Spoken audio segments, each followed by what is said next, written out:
Espace TV.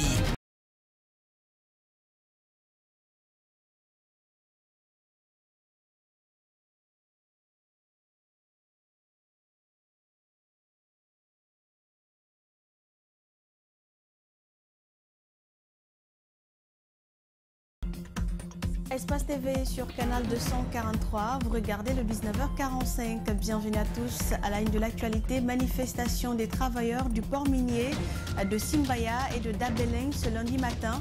L'élection de leur syndicat a été reportée par la direction du port minier de façon unilatérale.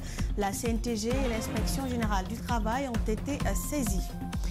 Plus de téléphones portables dans les établissements scolaires. Cette décision du ministère de l'enseignement préuniversitaire et de l'alphabétisation fait polémique. Certains saluent la décision et d'autres la trouvent inopportune.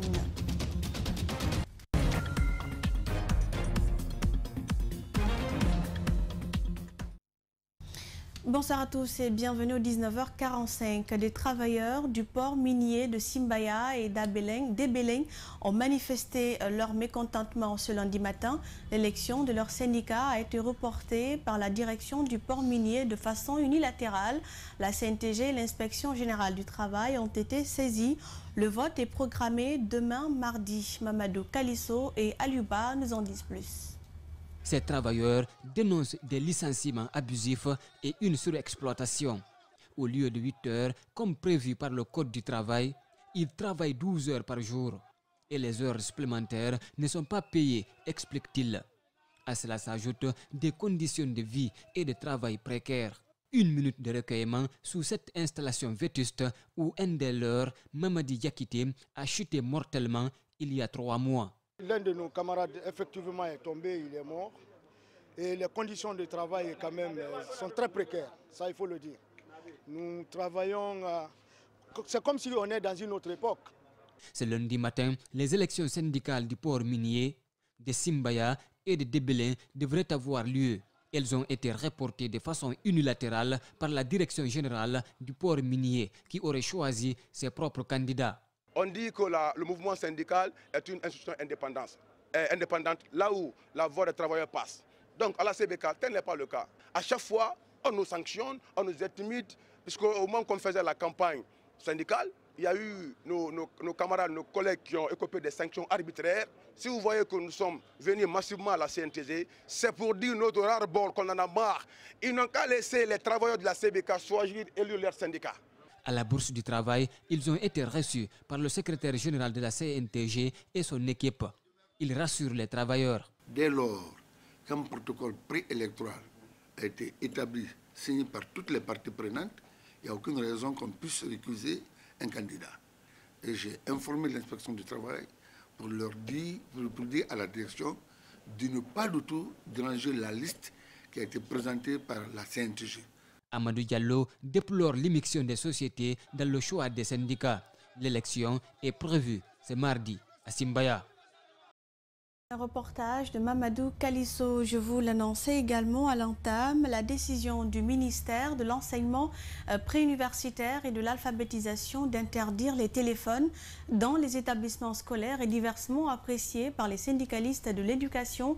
Si certains saluent la mesure, d'autres par contre estiment que c'est une décision inopportune et vide de sens. Nos reporters André Mossi-Milimono et Mohamed Kapelo-Silla ont rencontré quelques syndicalistes. Suivez leur reportage. C'est une décision qui suscite assez de débats dans le milieu éducatif guinéen. Vouloir interdire les téléphones et tout appareil connectable dans les établissements d'enseignement scolaire est inopportun selon le secrétaire général du SNE. Il estime que le monde tend vers une révolution numérique. Même la recommandation de 2014 de l'UNESCO exige l'insertion, l'intégration des nouvelles technologies et de l'information dans les programmes d'enseignement. Que les élèves possèdent des téléphones mobiles, des tablettes et que les enseignants les possèdent. C'est l'UNESCO qui le dit. Donc le monde évolue, on n'est pas au Moyen-Âge. Contrairement au SNE, la Fédération syndicale des professionnels de l'éducation, elle, approuve la décision. Son secrétaire général pense que c'est une décision courageuse qu'il faut soutenir et accompagner. Les élèves sont devenus aujourd'hui des élèves de Facebook, etc., etc. Et nous prenons, des fois, on voit des élèves au fond des classes qui regardent les films. Un élève qui a besoin de faire une recherche, qui a une thématique à développer, peut le faire à la maison. Le téléphone avant n'existait pas, mais on apprenait. Selon Michel Pépé Balamou, le ministre devrait observer un moment avant de prendre certaines décisions.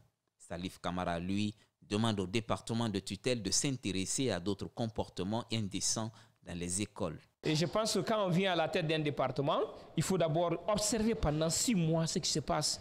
Vous pouvez commencer maintenant à prendre certaines décisions. Si nous prenons aujourd'hui nos enfants, leur façon de s'habiller, leur façon, les coiffures, etc., etc., ce sont, n'est-ce pas, des attitudes qu'il faut interdire dans les écoles. Déjà, la décision souffre d'application dans certaines écoles. Des élèves auraient été surpris avec des téléphones dans les salles de classe pendant les cours, nous a confié le secrétaire général du SNE. Tout autre sujet dans ce journal, il a été enlevé et assassiné en décembre 2017. Il s'agit d'Elhadj Abdourahmane Diallo, connu sous le nom d'Elhadj Doura. Son procès ouvert depuis un bon moment s'est poursuivi ce lundi au tribunal de première instance de Lixine. Une vingtaine de personnes sont citées dans la mort de l'opérateur économique. Plusieurs accusés ont comparu ce lundi. La défense s'oppose et l'affaire est renvoyée au 13 décembre 2021. Suivez. Dans l'affaire Elhadj Doura, 3 accusés ont été entendus ce lundi parmi une vingtaine. Dikolo malien, Mariam Kamara et Bafodé Kamara. Ils seraient parmi ceux qui auraient utilisé un téléphone démantelé par l'ARPT ayant servi à la demande d'une rançon estimée à $100 000 pour la libération d'Elhadj Abdourahmane Diallo après son enlèvement. La partie civile s'est dit négativement touchée. D'abord parlant du premier accusé qui a marqué négativement ma mémoire. Cet accusé était malien d'origine. Il s'appelle Mamadou Diko. C'est sa vraie identité. Mais qui, par la fausseté, a fini par prendre non seulement la nationalité guinéenne, mais aussi s'est confectionné des documents guinéens et se faisait appeler Mamadou Diallo. La femme qu'il a actuellement, c'est Elhadj Abdourahmane, le défunt Elhadj Abdourahmane Diallo, qui lui a donné cette femme en mariage, avec laquelle il a fait 4 enfants. Maître Faya Gabriel Kamano rappelle que l'opérateur économique fait Elhadj Abdourahmane Diallo, connu sous le nom d'Elhadj Doura, âgé de plus de 80 ans à l'époque, a été enlevé en décembre 2017 alors qu'il était en partance pour la mosquée. Il a été détenu dans une cour à Sonfonia, puis dans une ferme à Kagbele, avant d'être assassiné dans une case à Maferenya. Nous attendons à ce que justice soit rendue, à ce que les gens soient condamnés pour les faits commis. La défense insiste qu'aucune preuve ne justifie l'accusation portée contre ses clients. Nous sommes toujours sur notre faim, parce que rien ne montre que ce téléphone a servi à quelque chose.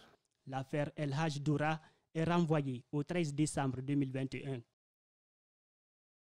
De Justin Leno, l'actualisation de l'étude d'évaluation et de diagnostic du secteur financier guinéen a été au centre d'un débat ce lundi à Conakry.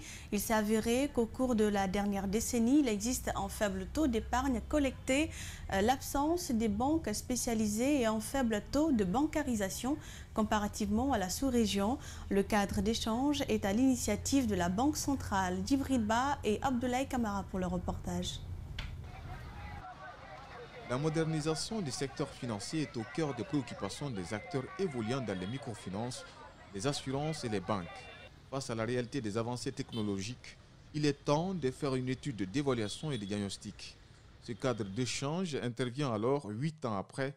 Ces économistes trouvent l'impérieuse nécessité de prendre en compte des développements économiques, monétaires et financiers intervenus en Guinée. Le diagnostic du secteur financier s'inscrit dans un vaste programme pris en charge par le projet d'appui à la modernisation du système financier qui bénéficie de l'appui technique et financier de la BAD.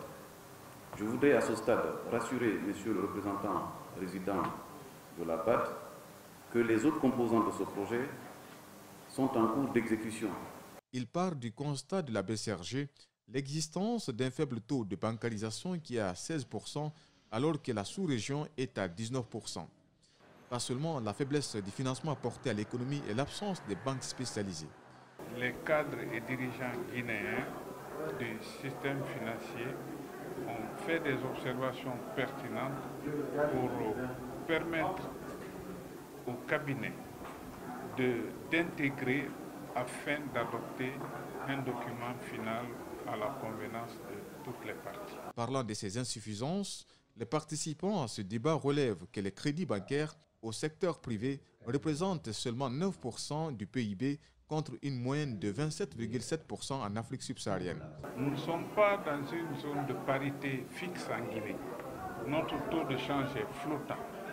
Et donc, tout rapport de diagnostic du système financier guinéen doit quand même intégrer le taux de change. Le secteur financier constitue un puissant levier pour le développement économique et l'amélioration des conditions de vie des populations. À l'heure de la mondialisation, le défi est immense pour ces banquiers. La Commission économique des Nations Unies pour l'Afrique, en collaboration avec des partenaires, a lancé ce lundi l'initiative Camp de codage des filles africaines de 12 à 25 ans, organisée par le ministère des Postes, Télécommunications et de l'économie numérique. Cette activité a pour but de faire progresser les compétences en Afrique et combler le fossé numérique entre les sexes à travers le continent. Le compte-rendu de Diéné Bemba Koulibaly et Ibrahima Souma. Ce camp du codage qui a démarré ce lundi concerne les filles et jeunes femmes des 5 communes de Conakry, dont l'âge varie entre 12 à 25 ans. 250 jeunes filles seront réunies en présentiel. Une plateforme hybride a été dédiée pour permettre aux filles du reste de l'Afrique de participer virtuellement à cette expérience. Cet événement de haute importance s'inscrit dans le cadre de la mise en œuvre de la volonté politique du président de la République, le colonel Mamadi Doumbouya, et de son gouvernement de transition, d'accélérer l'appropriation des ressources numériques par le plus grand nombre de filles et femmes dans notre chère patrie, la République de Guinée. Le camp de codage des filles africaines connectées cherche à poursuivre l'élan vers la promotion d'une approche interdisciplinaire de l'apprentissage et du développement des compétences qui transcendent tous les domaines cognitifs et se concentre sur la résolution de problèmes authentiques et réels au moyen de l'utilisation complexe d'outils technologiques. Assurer l'autonomisation des femmes et des filles dans leurs différents domaines d'activité exige de la part des pouvoirs publics à adopter des politiques publiques destinées à rendre plus effective l'égalité des genres aux postes de responsabilité dans les secteurs publics et privés. Le Premier ministre chef du gouvernement se dit convaincu que cette initiative permettra à ces filles et jeunes femmes de consolider davantage leurs connaissances dans le domaine des nouvelles technologies. Les objectifs visés par le présent séminaire sont le renforcement des capacités des femmes et des jeunes filles et la promotion de l'entrepreneuriat féminin à l'ère numérique. Le programme comprend des séances du codage à l'aide du programme Scratch, des discussions sur l'égalité des sexes, les droits de l'homme, les ODD et les techniques de renforcement de la confiance et de prise de parole en public. Un projet soutenu par le système des Nations Unies. Celle qui nous permettra d'enjamber certains pas du développement, d'aller plus vite, d'accélérer le pas pour pouvoir, in fine, atteindre les objectifs de développement durable en 2030. Il faut noter que l'accompagnement financier ainsi que sa gestion relative à la mise en œuvre de ce projet est assuré par la Commission économique des Nations Unies pour l'Afrique. Kadiatou Cheikh Silla, souffrante d'une tumeur cérébrale hydrocéphalée, passe ses jours à l'hôpital avec sa maman. Cela fait 7 mois qu'elle traîne la maladie. Il faut 25 millions de francs guinéens pour son opération. Elle veut compter sur les bonnes volontés pour se remettre de cette maladie. Reportage Dina Bangora, Aboubakar Keke Bangora. Le serment d'Hippocrate est-il ignoré par des médecins en Guinée? Tout porte à croire. Cette fille de 5 ans est menacée par une tumeur cérébrale hydrocéphalie depuis 7 mois. À l'hôpital, on demande 25 millions de francs guinéens pour son opération. Informés de cette situation, Balamoussa et son frère ont rendu une visite à la fille hospitalisée à l'hôpital sino-guinéen. Je suis venu voir cette petite fille Elle a une maladie qu'elle a eue à l'âge de ses 5 ans. Donc je suis là pour l'aider. Mais j'ai constaté ça fait 2 jours quand je suis venu rendre visite à ma mère qui est un peu souffrante. Donc je me suis dit de venir l'aider. Et les gens qui veulent apporter un soutien à cet enfant, s'il vous plaît, partez sur mon compte Facebook. Il y a le numéro là-bas. Vous appelez sa mère. À vous de donner ce que vous pouvez donner. Bala Moussa et son frère reconnaissent l'amour que cette petite leur porte. Une fan qui mérite d'être secourue, disent-ils. C'est pourquoi l'octroi de cette enveloppe symbolique à Cadet Cheikh Silla au nom de leur fondation. Un geste qui réjouit sa mère. Elle a une tumeur cérébrale qu'on doit opérer à 25 millions. Donc, aujourd'hui, il est venu avec les journalistes pour me remettre 5 millions pour sa part. Et puis, il motive les gens aussi de venir en aide. Donc, je remercie beaucoup Bala Moussa et son jeune frère Aboulé pour le geste. Ça me va droit au cœur. Une mère désespérée qui compte désormais sur des bonnes volontés afin de sortir sa fille de cet état. Tout autre sujet dans ce journal, implorer la grâce divine pour renforcer la cohésion entre les Guinéens et pour la réussite de la transition. C'est cette mission que s'est assignée l'Union des érudits et des califats de Guinée. Ces leaders religieux ont organisé ce dimanche au stade de la mission dans la commune de Kaloum une lecture du Saint-Coran. Malik Sangiana Kamara nous en dit plus. Ils sont venus des différents horizons du pays pour assister à cette cérémonie de prière pour la paix et l'entente entre les Guinéens. Tous vêtus en blanc, symbole de la sainteté et de la paix, ces califes et érudits de Guinée cherchent à jouer leur rôle pour la réussite de la transition. C'est une façon de contribuer eux aussi pour la réussite de cette transition en un mot, puisque cela est un fruit de leur union. Aujourd'hui, les érudits et les califes de la Guinée, je dis bien la Guinée en général, des Erekore de Yomou à Conakry. La mobilisation des fidèles musulmans est de taille pour invoquer la grâce divine. Le stade de la mission est pris d'assaut pour une seule ambition, la paix. C'est la paix que nous recherchons tous, la réconciliation nationale. Et cela ne peut se faire que si tous les Guinéens se donnent la main pour que l'unité nationale soit quelque chose d'effectif. Aucun développement n'est possible sans la paix. Sidia Touré, président de l'UFR, a pris part à ce rendez-vous organisé par les leaders religieux. Nous sommes venus apporter notre contribution à cette prière afin que notre pays demeure en paix et que notre unité nationale soit préservée. C'est vraiment dans un cadre purement religieux. Mettre les livres saints à contribution pour résoudre les problèmes et les préoccupations du pays, pour ces religieux, cette démarche est la plus sûre et la plus rassurante. Et voilà, Alseni Barry a réalisé ce journal. Merci à vous pour l'attention et l'intérêt. Les infos reviennent à 22h avec Philomène Bangoura. Bonne soirée.